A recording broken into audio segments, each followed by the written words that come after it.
Welcome everyone, स्वागत है आपको मेरे यूट्यूब चैनल एग्रो पाठशाला में। दोस्तों, आज की इस वीडियो में हम बात करेंगे एक और नई वैकेंसी के बारे में। बात करें इस वैकेंसी का तो ये बैंक ऑफ बड़ौदा के द्वारा रिलीज़ की गई वैकेंसी है। जो भी स्टूडेंट अपना कैरियर बैंक में देखते हैं या बैंक में जॉब करना चाहते हैं, उनके लिए गुड अपॉर्चुनिटी है। इसमें पोस्टेड 2 आई है, एग्रीकल्चर सेल ऑफिसर का और मैनेजर एग्रीकल्चर ऑफिसर का वैकेंसी आई हुई है। इस वीडियो के माध्यम से हम आपको कंप्लीट इन्फॉर्मेशन बताएंगे कि एलिजिबिलिटी क्राइटेरिया क्या है, सिलेबस क्या है, एग्ज़ाम डेट क्या है और नंबर ऑफ़ पोस्ट क्या है। उसके साथ साथ सैलरी स्लिप भी देखेंगे। पोस्ट की अगर हम बात करें तो 190 पोस्ट आपको यहाँ पे देखने को मिलेगा और ये वैकेंसी बैंक ऑफ बड़ौदा के द्वारा रिलीज़ की गई है। तो आइए कंप्लीट इन्फॉर्मेशन जान लेते हैं कि क्या क्या रिक्वायरमेंट है। सबसे पहले अगर हम बात करते हैं तो ये वैकेंसी बैंक ऑफ बड़ौदा के द्वारा लाई गई है। इसमें ऑनलाइन रजिस्ट्रेशन एप्लीकेशन डेट का अगर हम बात करें तो वो 6/8/2025 यानी कि आज के दिन से ये फॉर्म फिलअप स्टार्ट हो गया है। और लास्ट डेट ऑफ सबमिनेशन यानी कि एप्लीकेशन पेमेंट फ़ी की अगर हम बात करें यानी कि कब तक हम लास्ट डेट फॉर्म फिलअप कर सकते हैं तो 26/8/2025 तक, यानी कि 20 दिन का समय है। तो इन बिटवीन आप इस फॉर्म को फिलअप कर लेंगे। बहुत बच्चे क्या करते हैं कि वो इंतज़ार करते हैं लास्ट समय का, उस समय सर्वर डाउन होता है। तो आप क्या करेंगे कि 20 दिन से पहले ही आप फॉर्म फिलअप कर लेंगे। ये जो वैकेंसी इसे शॉर्ट फॉर्म में BU कहते हैं, यानी कि बैंक ऑफ बड़ौदा के वैकेंसी है। इसमें इम्पोर्टेंट नोटिस की बात करें तो सबसे पहले आपको रजिस्ट्रेशन करना पड़ेगा। रजिस्ट्रेशन उस नंबर से कीजिएगा जो नंबर आपका आधार कार्ड पे लिंक है। उसके साथ साथ अगर हम आए पोस्ट की बात करते हैं, डिटेल्स जानते हैं, पोजीशन, एलिजिबिलिटी क्राइटेरिया। तो सबसे पहला पोस्ट आप देखेंगे तो लिखा हुआ है मैनेजर सेल, यानी कि जिसे MMG भी कहते हैं और स्केल 2 का ये पोस्ट है। इसमें नंबर ऑफ पोस्टेड की अगर हम बात करें तो 227 पोस्टेस है। और एज का अगर हम बात करते हैं तो 24 मिनिमम है और मैक्सिमम 34 है। लेकिन ये जो वैकेंसी है ये रिटेलर के हैं, यानी कि एग्रीकल्चर स्टूडेंट के लिए नहीं है। तो जो वैकेंसी सिर्फ एग्रीकल्चर स्टूडेंट के लिए हम उसको देखेंगे। Department of rural and banking agriculture, यानी कि जो 190 पोस्ट है इसमें रूरल डिपार्टमेंट के लिए है, उसके साथ साथ बैंकिंग के लिए। रूरल बोले तो आपको सेलिंग करना होगा तो आपको गांव में जाना पड़ेगा। बैंकिंग यानी कि बैंकिंग सेक्टर में काम करना पड़ेगा। पहला अगर हम पोस्ट की बात करें तो ऑफिसर एग्रीकल्चर सेल का है और इसमें आप जिसे हम GMS कहते हैं और ये स्केल 1 का वैकेंसी है आपके पास। नंबर ऑफ पोस्ट की अगर हम बात करें, नंबर ऑफ वैकेंसी की बात करें तो 142 है। एज यहाँ ही बता दिया गया है कि मिनिमम 24 और मैक्सिमम 36 है। बाकी एज क्राइटेरिया हम आपको बताएंगे कि एज क्राइटेरिया के साथ साथ एज रिलैक्सेशन कितना रहने वाला है।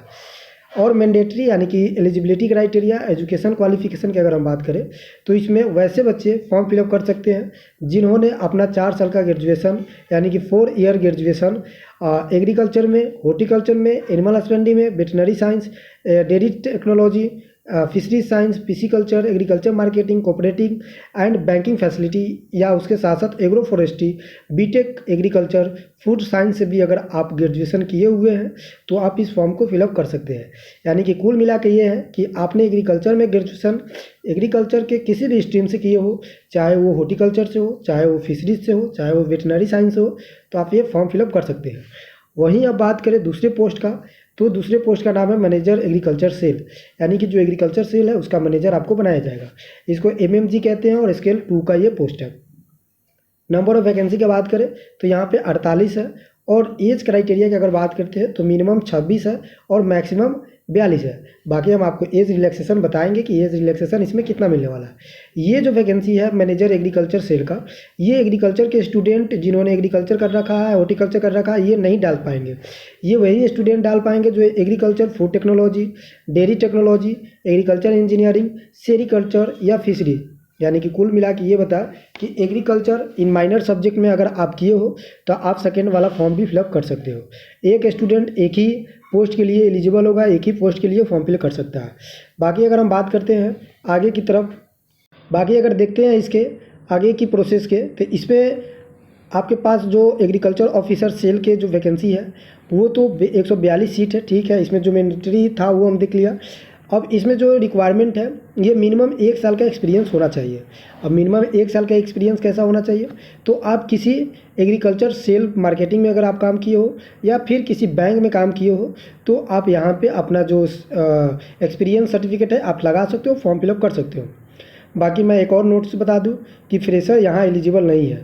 तो जो स्टूडेंट फ्रेशर है, जिनके पास कोई एक्सपीरियंस नहीं है, तो वो ये फॉर्म फिलअप नहीं कर सकते हैं। वहीं दूसरे पोस्ट की अगर हम बात करते हैं तो उसके लिए मिनिमम 3 साल का एक्सपीरियंस आपके पास होना चाहिए। किस में? तो सेल डिपार्टमेंट में या किसी बैंक में। बाकी कोई फ्रेशर है वो इस फॉर्म को नहीं भर सकता, यानी कि एलिजिबल नहीं है। पोस्टेड की बात करें तो आपको पता है कि कैटेगरी वाइज पोस्टें को बांट दिया जाता है। तो जिसमें टोटल पोस्ट है एग्रीकल्चर के लिए, एग्रीकल्चर मार्केटिंग ऑफिसर के लिए 42 और एग्रीकल्चर मार्केटिंग मैनेजर के लिए 48, जो हमने बताया। बाकी आप देख सकते हैं कि एसी के लिए क्या है, एसटी के लिए क्या है, ओबीसी के लिए क्या है और यूआर के लिए कितना वैकेंसी होता है। टोटल वैकेंसी हमने आपको बता दिया। बाकी अगर हम बात करते हैं कि कोई भी रिजर्वेशन का आप फ़ायदा लेना चाहते हैं तो आप अपना कास्ट सर्टिफिकेट वहाँ पे लगाएंगे, तभी जाकर आपका रिजर्वेशन का फ़ायदा या रिजर्वेशन का एडवांटेज ले पाएंगे। अब आते हैं इंपॉर्टेंट टॉपिक में, जिसे हम कहते हैं एज रिलैक्सेशन। एज रिलैक्सेशन का बात करें तो आपको हमने बताया कि जो भी 2 पोस्टें आई है उसके लिए अलग अलग एज का रिक्वायरमेंट है। उसमें एज रिलैक्सेशन दोनों पोस्टें के लिए, जो शेड्यूल कास्ट है उनके लिए 5 साल का, जो बैकवर्ड कास्ट है, जो नॉन क्रिमिनल है, वो 3 साल का, और जो पर्सनल विथ डिजेबिलिटी यानी कि जिसे हम PWD कहते हैं, अगर वो कोई स्टूडेंट है तो जो जनरल स्टूडेंट होगा उसके लिए 10 साल का एज रिलैक्सेशन, और OBC के लिए 13 साल, और उसके साथ साथ SC ST के लिए 15 साल। अब इसको समझते हैं कि एज रिलैक्सेशन होता क्या है। देखिए, जैसे हमने आपको बताया कि पोस्ट 1 में 42 साल मैक्सिमम होना चाहिए। तो अगर आप SC ST से बिलोंग करते हैं तो आपके पास आपका एज अगर 47 वर्ष भी है तो आप फॉर्म फिलअप कर सकते हैं, चूँकि एज रिलैक्सेशन आपको 5 साल दिया गया है। तो ऐसे हम समझते हैं कि एज रिलैक्सेशन क्या होता है। उसके बाद अगर हम बात करें कि किसी के घर में एक सर्विलेंट, यानी कि आपके घर में कोई गवर्नमेंट जॉब में है, दादाजी हो, पापा जी हो, भाई जी हो, तो आप आपके लिए जो एज जो रिलैक्सेशन होगा वो 5 साल का होगा। OBC के लिए 8 साल का, और SC ST स्टूडेंट के लिए 10 साल का यहाँ पे रहने वाला है। अब ये सेक्शन का सबसे इम्पोर्टेंट पॉइंट, जिसे हम कहते हैं एप्लीकेशन फ़ी। एप्लीकेशन फ़ी का अगर हम बात करते हैं तो यहाँ 850 रुपया, जिसमें एप्लीकेशन टैक्स इंक्लूडिंग है, पेमेंट गेटवे इंक्लूडिंग है। तो 850 जनरल के जो स्टूडेंट हैं उनके लिए लगेगा, EBC के लिए लगेगा, EWS के लिए लगेगा, OBC के कैंडिडेट के लिए 850 रहने वाला है। वहीं अगर हम बात करते हैं SC ST की कैटेगरी के लिए या PWS या एक्स सर्विलेंस मैन के लिए, तो उनको 175 लगेगा। और यहाँ देखने वाली चीज़ ये भी है कि जितने भी वोमेंस है, यानी कि जितने भी महिला है, चाहे वो जनरल से आती हो, चाहे वो EWS से आती हो, चाहे वो OBC से, तो उनके लिए 175 रुपया लगने वाला है।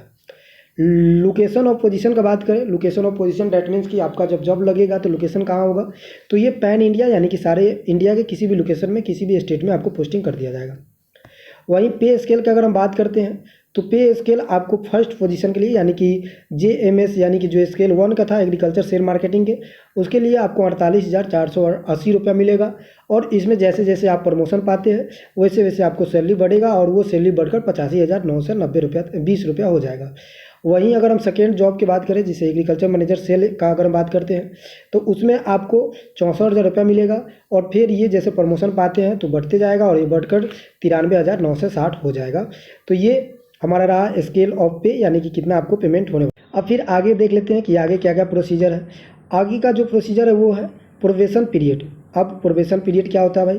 प्रोबेशन पीरियड की अगर हम बात करें तो जैसे आप बैंक में ज्वाइनिंग करेंगे, यानी कि जैसे आप सेलेक्ट होंगे तो 1 साल के लिए आपको ट्रेनिंग पीरियड के लिए रखा जाता है, उसी को कहते हैं probation period. Probation period that means कि कोई जब पर्सन सेलेक्ट होकर आता है, बैंक ज्वाइनिंग करता है, तो उसे 1 साल के लिए ट्रेनिंग दिया जाता है, उसे बैंक के बारे में बताया जाता है, फैसिलिटीज़ के बारे में बताया जाता है, कैसे जो लोग होते हैं उनसे इंटरेक्ट करता है, वो सारी चीज़ें बताया जाता है, उसे हम प्रोबेशन पीरियड कहते हैं। सर्विस बोर्ड की अगर हम बात करते हैं तो इसमें कुछ इंपॉर्टेंट चीज़ें हैं जो आपको याद रखनी है और आपको ध्यान रखनी है। जैसे इसमें आप ज्वाइनिंग करेंगे उससे 3 साल तक आपको जॉब करने पड़ेगी। अगर आप चाहते हैं कि इन बिटवीन आप जॉब छोड़ दें तो आपको 5 लाख के लिए बॉन्ड बनेगा, और वो बॉन्ड 3 साल तक रहेगा। तो 3 साल से पहले आप इस जॉब को नहीं छोड़ सकते हैं। तो जो भी स्टूडेंट है ये काफ़ी सोच समझ के भरिएगा, जो भी क्राइटेरिया है वो देख दाख के भरिएगा कि जो आपके लिए सूटेबल हो तभी भरिएगा। देखिए, अब आगे हम एलिजिबिलिटी क्राइटेरिया, हमने आपको बताया कि क्या क्या चीज़ें होनी चाहिए एलिजिबिलिटी एजुकेशन क्वालिफिकेशन के लिए। अब आगे देखते हैं कि आगे क्या है। बाकी नेशनलिटी कैसे, अब देखिए अब हमारा टॉपिक आता है सिलेक्शन प्रोसीड। सिलेक्शन प्रोसीड क्या होता है? तो सिलेक्शन प्रोसीड होता है सिलेक्शन का प्रोसेस। सिलेक्शन का प्रोसेस कैसे होगा? तो सबसे पहले ऑनलाइन टेस्ट होगा, उसके बाद साइकोमेट्रिक टेस्ट होगा जिसे हम अदर टेस्ट के नाम से भी जानेंगे रिक्वायरमेंट के अनुसार। उसके साथ साथ ग्रुप डिस्कशन जिसे हम इंटरव्यू कहते हैं, तो इंटरव्यू भी आपको इसी तरह होगा। यानी कि देखा जाए तो 2 टेस्ट आपको होने वाले हैं। पहला प्री होगा जिसे हम प्री कह सकते हैं, दूसरा इंटरव्यू कह सकते हैं। यानी कि ऑनलाइन टेस्ट के बाद आप क्वालिफाई करेंगे, इंटरव्यू के लिए चले जाएंगे। ऑनलाइन टेस्ट में सबसे इंपॉर्टेंट चीज़ कि सिलेबस क्या रहने वाला है।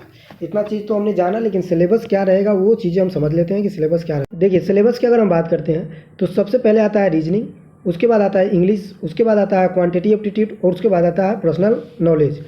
अब देखिए पर्सनल नॉलेज का मतलब ये होता है कि जो आप स्ट्रीम हो, यानी कि जो फॉर्म फिलअप कर रहे हो उस स्ट्रीम में आपका जो नॉलेज है उसे पर्सनल नॉलेज कहते हैं। जैसे आप एग्रीकल्चर के लिए जो फॉर्म फिलअप कर रहे हैं तो आपका पर्सनल जो नॉलेज होगा वो एग्रीकल्चर के लिए होगा, तो उसे हम कहते हैं पर्सनल नॉलेज। यानी कि इसका सिलेबस की अगर हम बात करें तो एएफओ का मतलब जो एएफओ का सिलेबस होता है सेम सिलेबस यहाँ यही है, सिर्फ डिफरेंट है इसके नंबर पे कैसे डिफरेंट है तो आप यहाँ पे देखिए। रीजनिंग 25 नंबर क्वेश्चन होगा, नंबर ऑफ क्वेश्चन। अगर वहीं हम मार्क्स की बात करते हैं, यानी कि मार्क्स मतलब नंबर का बात करते हैं, तो 25 नंबर का ये होने वाला है। इंग्लिश 25 नंबर क्वेश्चन, 25 क्वेश्चन होंगे, 25 नंबर का ये एग्जाम होगा।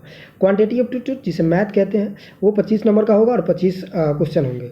वहीं अगर हम आगे बात करें प्रोफेशनल नॉलेज में तो ये आपके 75 नंबर के होंगे और नंबर क्वेश्चन 75 होंगे और नंबर की बात करें तो 150 ये होने वाला है। तो आप और उसके साथ साथ ड्यूरेशन भी देख लेंगे कि 75 मिनट आपको ड्यूरेशन मिलेगा और उस टोटल ड्यूरेशन की अगर हम बात करते हैं तो 150 मिनट मिलने वाला है। 75 मिनट जीके जीएस यानी कि प्री में और दूसरा मेंस में जिसे हम कहते हैं 75 मिनट वहाँ पे मिलेगा। और ये बाइलिंगुअल होगा यानी कि बोथ लैंग्वेज इंग्लिश और हिंदी में। इसको क्वालिफाई करने के लिए जो जनरल कैटेगरी है उनके लिए जो 40% होना चाहिए, यानी कि 40% आप मार्क्स लाते हैं तो आप क्वालिफाई करते हैं। और जो एसी एसटी कैटेगरी है उनके पास उनके 65 जो परसेंट जो लाते हैं टोटल नंबर का, तो वो जाके यहाँ पे सेलेक्ट हो पाएंगे। फिर आगे हम बात करें, ऐसे तो पूरा जानकारी हो ही गया, लेकिन आगे थोड़ा बहुत देख लेते हैं कि आप और क्या क्राइटेरिया है। बाकी एग्ज़ाम सेंटर है, एग्ज़ाम सेंटर में आप देख सकते हैं कि अलग अलग लोकेशन दिया हुआ पूरे सेंट्रल का, तो आप यहाँ पे भी अपना एग्ज़ाम जहाँ पे भी आप सूटेबल लगे वहाँ अपना एग्ज़ाम ऑप्शन चूज़ कर सकते हैं। ठीक है। और उसके साथ साथ जो भी प्रोसीजर होगा, जो भी पैटर्न होगा फॉर्म फिलअप करने का, वो सारी चीज़ें यहाँ दे रखा है। और लास्ट में आता है हमारा, देखो पहले प्री होगा, फिर मेंस होगा, फिर जीडी होगा। जीडी ग्रुप डिस्कशन या पर्सनल इंटरव्यू कहते हैं। सेम एज इट इज़ आप एएफओ का जो सिलेबस होता है सेम वही है, लेकिन उसमें कुछ चेंजेस हैं। जैसे अगर हम बात करते हैं जीडी में, तो जीडी में अगर जो जनरल कैटेगरी उसे 60% और जो एसी एसटी है उसको 55% यहाँ पे नंबर लाना होता है, तो आप क्वालिफाई करते हैं।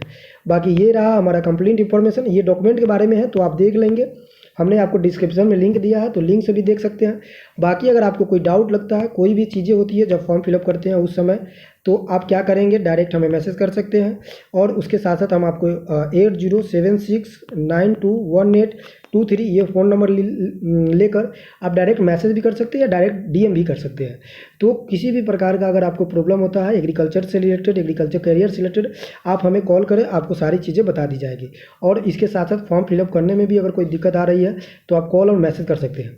बाकी लास्ट में मैं आपको एक ही बात कहूँगा कि आप अगर चैनल पे नए हैं तो आप सब्सक्राइब कर लें, क्योंकि आपके लिए टाइम टू टाइम सारी चीज़ें अपडेट आपको हम देते रहते हैं। बाकी जो भी अपडेट आएगा आपसे सबसे पहले आपके पास पहुंच जाएगा। उसके साथ साथ आप मेरे टेलीग्राम चैनल से भी जुड़ सकते हैं, वहाँ पे हम लोग डेली क्वेश्चन प्रैक्टिस करते हैं, तो वहाँ क्वेश्चन भी प्रैक्टिस आप कर सकते हैं। क्वेश्चन प्रैक्टिस से क्या होगा, जो भी आने वाला अपकमिंग एग्जाम होगा उसमें काफ़ी आपको हेल्प पहुँचाएगा और कॉन्फिडेंस भी बढ़ेगा। तो मिलते हैं नेक्स्ट वीडियो में, जब तक के लिए धन्यवाद।